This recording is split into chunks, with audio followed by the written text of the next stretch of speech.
प्रभु तेरी वाणी जीवन की रोटी, नैनों की ज्योति अंधेरा मिटाती।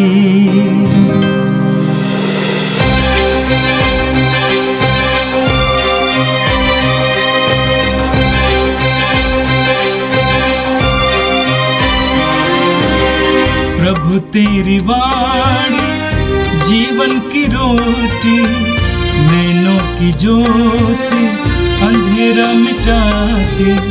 प्रभु तेरी वाणी जीवन की रोटी, नैनों की ज्योति अंधेरा मिटाती। वाणी वाणी वाणी वाणी वाणी पवित्र है, शाश्वत है, जीवन का मन्ना है। 16 जून सोमवार। पहला पाठ कुरिन्थियों के नाम संत पौलुस का दूसरा पत्र, अध्याय 6, वचन संख्या 1 से 10 तक। हम आप लोगों से ये अनुरोध करते हैं कि ईश्वर की जो कृपा आपको मिली है उसे व्यर्थ ना होने दे, क्योंकि वो कहता है, मैंने उपयुक्त समय में तुम्हारी सुनी है, मैंने कल्याण के दिन तुम्हारी सुध ली है। और देखिए, अभी उपयुक्त समय है, अभी कल्याण का दिन है। हम हर बात में इसका ध्यान रखते हैं कि किसी को हमारी ओर उंगली उठाने का अवसर ना मिले। कहीं ऐसा ना हो कि हमारे सेवा कार्य पर कलंक लगे। हम कष्ट, अभाव, संकट, कोड़ों की मार, कैद और उपद्रव में धीर बने हुए और अथक परिश्रम, जागरण तथा उपवास करते हुए हर परिस्थिति में ईश्वर के योग्य सेवक की तरह आचरण करने का प्रयत्न करते हैं। हमारी सिफारिश ये है, निर्दोष जीवन, अंतर्दृष्टि, सहनशीलता, मिलनसारी, पवित्र आत्मा के वरदान, निष्कपट प्रेम, सत्य का प्रचार, ईश्वर का सामर्थ्य।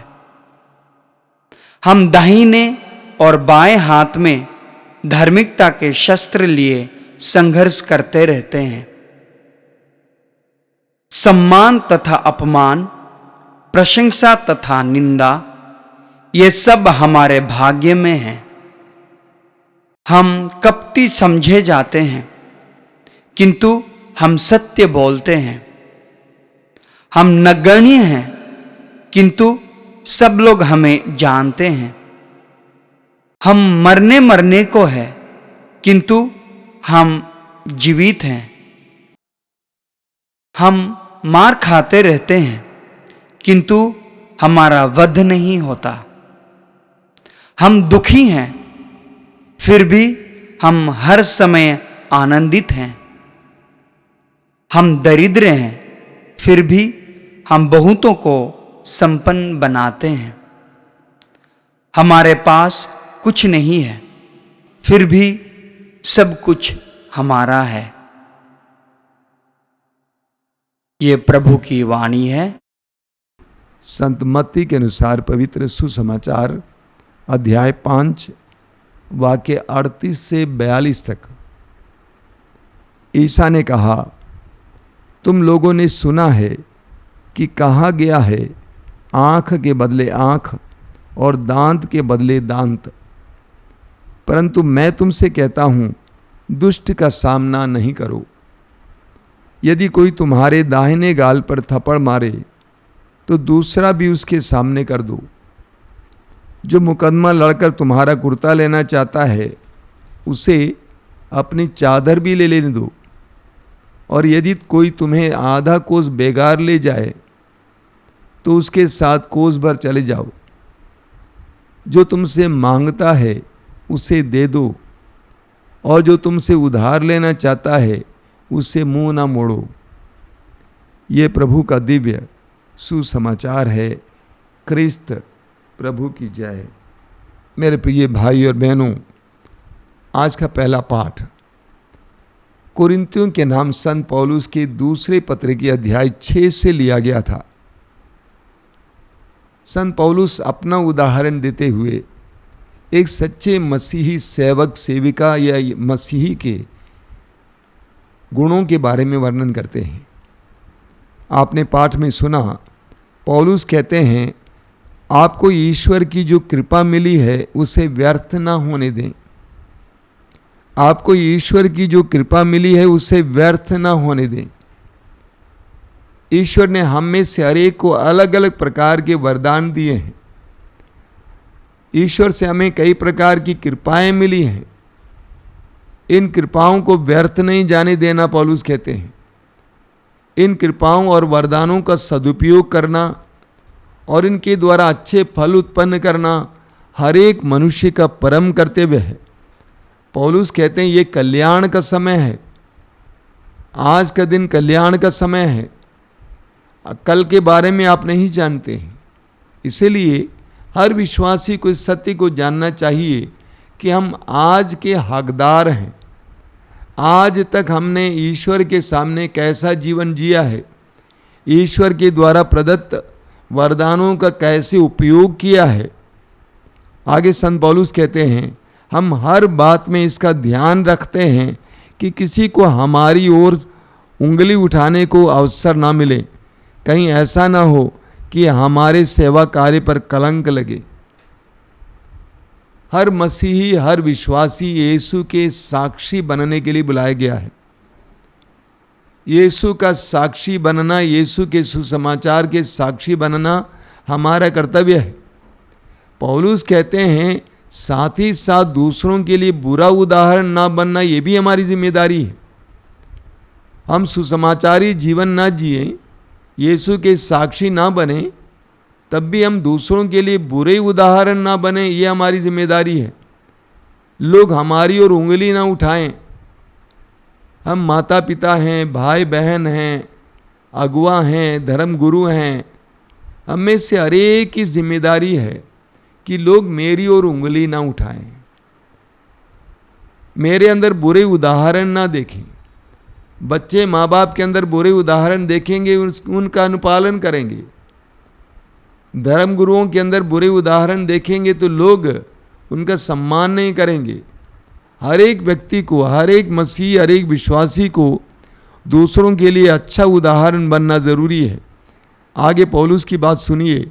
पौलुस कहते हैं हम कष्ट, अभाव, संकट, कोड़ों की मार, कैद और उपद्रव में धीर बने हुए हैं और अथक परिश्रम, जागरण तथा उपवास करते हुए हर परिस्थिति में ईश्वर के योग्य सेवक की तरह आचरण करने का प्रयत्न करते हैं।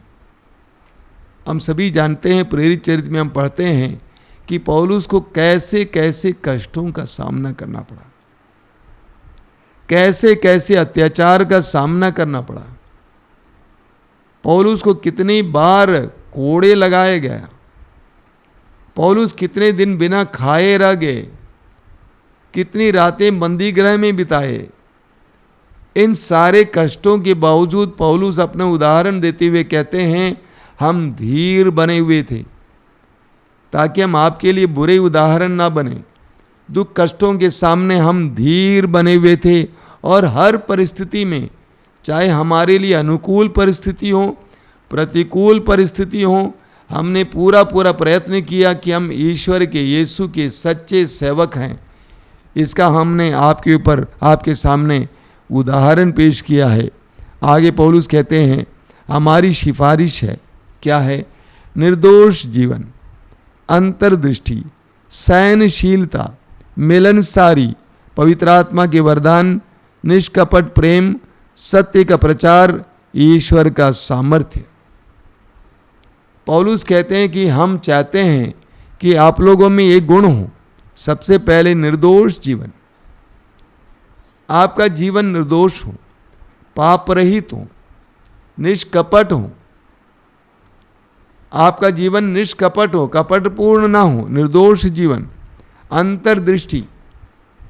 पौलुस कहते हैं कि हम प्रार्थना करते हैं कि प्रभु ईश्वर आपको अंतर्दृष्टि प्रदान करे। मैंने देखा बहुत सारे विश्वासियों में, यहाँ तक कि धर्म गुरुओं में अंतर्दृष्टि की कमी है। अंतर्दृष्टि मतलब अंदर की बातों को जानना, ईश्वरीय दृष्टि प्राप्त करना। आगे सहनशीलता, हर विश्वासी के अंदर सहनशीलता की जरूरत, आवश्यकता है। हमारे परिवारों में, हमारे समुदायों में क्यों इतनी ज़्यादा झगड़ा है, इतनी ज़्यादा भिन्नता है, मनमुटाव है? सहनशीलता की कमी। मिलनसारी, पवित्र आत्मा से परिपूर्ण हर व्यक्ति के अंदर मिलनसारी होगी। मिलनसारी का मतलब क्या होता है? दूसरों को समझने की शक्ति, दूसरों को स्वीकार करने की शक्ति, घुल मिलने की शक्ति, निस्वार्थ जीवन जीने की शक्ति। मिलनसारी, कई लोग मिलनसारी होते हैं, कई लोग मिलनसारी नहीं होते हैं। पवित्र आत्मा के वरदान, हर सेवक सेविका के अंदर पवित्र आत्मा के वरदान होना जरूरी है, पवित्र आत्मा का सामर्थ्य होना जरूरी है। निष्कपट प्रेम, हमारा प्रेम निष्कपट हो, कुछ पाने के लिए ना हो, हमारे प्रेम में कपट ना हो, हमारा प्रेम निस्वार्थ प्रेम हो, प्रभु यीशु के प्रेम की तरह। वो कुछ पाने के लिए हमसे प्रेम नहीं किया, बल्कि देने के लिए प्रेम किए। सत्य का प्रचार, हमारे मुंह से सत्य निकले, झूठ ना बोले, हम सत्य के साक्षी बने, सत्य के प्रचारक प्रचारिकाएं बने।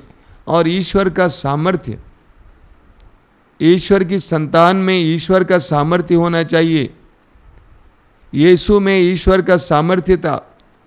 हम प्रेरित चरित्र में और सुसमाचारों में पढ़ते हैं कि प्रभु यीशु ईश्वर के सामर्थ्य से भरपूर थे और लोगों को इसका एहसास हुआ, ईश्वर का सामर्थ्य हमारे अंदर हो। पौलुस अपना उदाहरण देते हुए कहते हैं, हम दाहिने और बाएं हाथ में धार्मिकता के शस्त्र लिए संघर्ष करते रहते हैं। हम लोग समझौता नहीं करते हैं, हम लोग धार्मिकता के शस्त्र लिए हुए हैं। हम लोग झूठ का सहारा नहीं लेते हैं, संसार का सहारा नहीं लेते हैं, धार्मिकता का सहारा लेते हैं और धार्मिकता के शस्त्र लिए संघर्ष करते हैं। सम्मान और अपमान, प्रशंसा और तथा निंदा, ये सब हमारे भाग्य में है। प्रभु के सेवक सेविका का जीवन विसंगतियों से भरा हुआ होता है। उसे सम्मान भी मिलता है, उसका अपमान भी होता है। वो कभी दरिद्र भी होता है, वो कभी धनी भी होता है। पौलुस कहते हैं सम्मान और अपमान, प्रशंसा तथा निंदा, ये सब हमारे भाग्य में है। हम कपटी समझे जाते हैं, किंतु हम सत्य बोलते हैं। हम सत्य बोलते हैं, सच्चा जीवन जीते हैं, इसके बावजूद लोग हमें कपटी समझते हैं। कोई बात नहीं, हम नगण्य हैं, किंतु सब लोग में हमें जानते हैं। हम समाज के सामने नगण्य हैं, इसके बावजूद लोग हमें जानते भी हैं। विसंगतियां देखिए, हम मरने को हैं, किंतु हम जीवित हैं। हमारे जीवन में हम प्रतिदिन मृत्यु का सामना करते हैं। हमारे शरीर में हम मरते रहते हैं, तब भी हम जीवित हैं, हमारे अंदर जीवन है। हम मार खाते हैं, किंतु हमारा वध नहीं होता है। लोग हमें बार बार मारते हैं, हमें परेशान करते हैं, लेकिन हम समाप्त नहीं होते हैं। हम दुखी हैं, फिर भी हम हर समय आनंदित हैं।